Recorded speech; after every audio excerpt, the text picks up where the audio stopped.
Olá, bem-vindos a mais um vídeo da disciplina de Laboratório de Programação. Hoje a gente vai ver mais uma outra característica que distingue, né, a linguagem Python e a linguagem C, que é a forma como a gente representa, né, a saída de dados. Vocês devem lembrar que lá no Python, né, a forma de a gente imprimir era muito simples, né, e tinha um comportamento muito bem definido. Por padrão, quando a gente imprimir algum valor, a gente poderia colocar os valores entre vírgula, ele vai imprimir vários aqui, né? Então, estou imprimindo aqui um inteiro, uma string e um valor double. E ele transforma cada um desses valores em string, imprime, e por padrão, ele faz uma quebra de linha, né? Se eu mandar imprimir esses mesmos valores novamente, ele vai imprimir em outra linha. Então, por padrão, ele usa quebra de linha. Eu não sei se vocês já viram, né? Mas a gente pode, por exemplo, passar alguns parâmetros para ele. A gente pode falar, olha, eu não quero que você imprima em outra linha. Eu quero que, depois que você imprimir esses valores, você solte um espaço. Então, observe que ele imprimiu o primeiro, ele imprimiu o segundo na mesma linha, né? Aí teve a quebra de linha. Então, por padrão, sempre tem a quebra de linha e ele converte, qualquer valor que ele conseguir, ele vai converter aquilo para string para poder imprimir na tela. E no C, como é que a gente trabalha, né? Então, em C, a função que a gente utiliza para imprimir não é print, mas printf. O F de file. Para a gente usar essa função, é interessante, né, importante que a gente inclua esta biblioteca aqui. Assim, a gente chama de biblioteca, mas na verdade é um arquivo de cabeçalho. Ele tem um cabeçalho que indica que essa função printf existe e quais são os parâmetros dessa função. Mas vamos considerar que aqui a gente está incluindo a biblioteca padrão de entrada e saída de dados. E aí, além de uma outra característica aqui importante, pessoal, é que eu destaquei em outro momento, aqui a gente está imprimindo uma string, né? Strings em C sempre estão entre aspas duplas, são delimitadas por aspas duplas, nunca por aspas simples, né? Então, isso aqui eu vou ter um erro aqui. Um comportamento totalmente inesperado, ele deu um segmentation fault, ele compilou, né, porque deu apenas um warning, né? Deu warning, não foi um erro, mas não é um comportamento esperado e aqui durante a execução gerou um erro.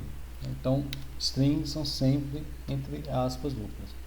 Então, o printf do C, ele começa sempre o primeiro parâmetro é uma string, né? Mas e se eu quisesse este efeito aqui, imprimir um inteiro, depois imprimir uma string e depois imprimir um float. Aqui, pessoal, existem alguns caracteres, né, de controle usados para essa formatação. Então, por exemplo, existe o caractere para imprimir inteiro, na forma decimal.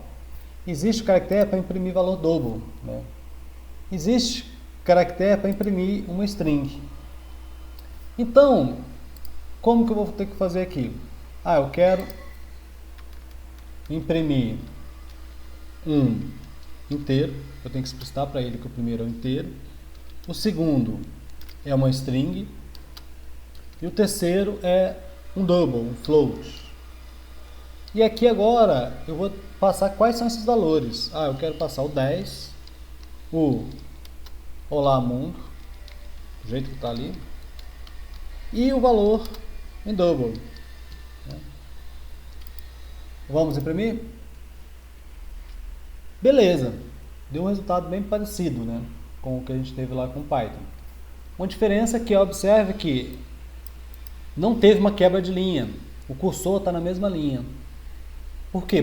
Por padrão, ele não tem quebra de linha, né? Existe também um caractere especial que eu posso colocar, que é o barra N. O barra N significa, olha, quebra de linha.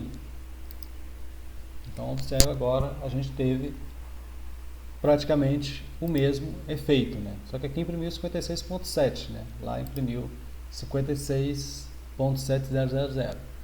Então, ao invés de usar o F, eu poderia usar, por exemplo, o %G.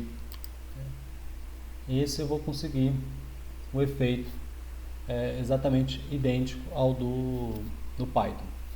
Então, quando a gente trabalha com o printf, a gente trabalha, o primeiro parâmetro é uma string, depois eu posso ter vírgula e n parâmetros, né, de diferentes tipos de dados, porém, existe aqui um casamento, né? Então, o primeiro com o primeiro, o segundo com o segundo, o terceiro com o terceiro. Então, eles têm que estar casando.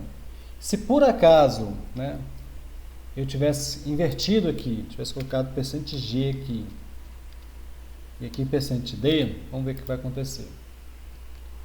Ele já me deu alguns warnings, né? Já me deu até um segmentation fault, nesse caso aqui ele nem imprimiu.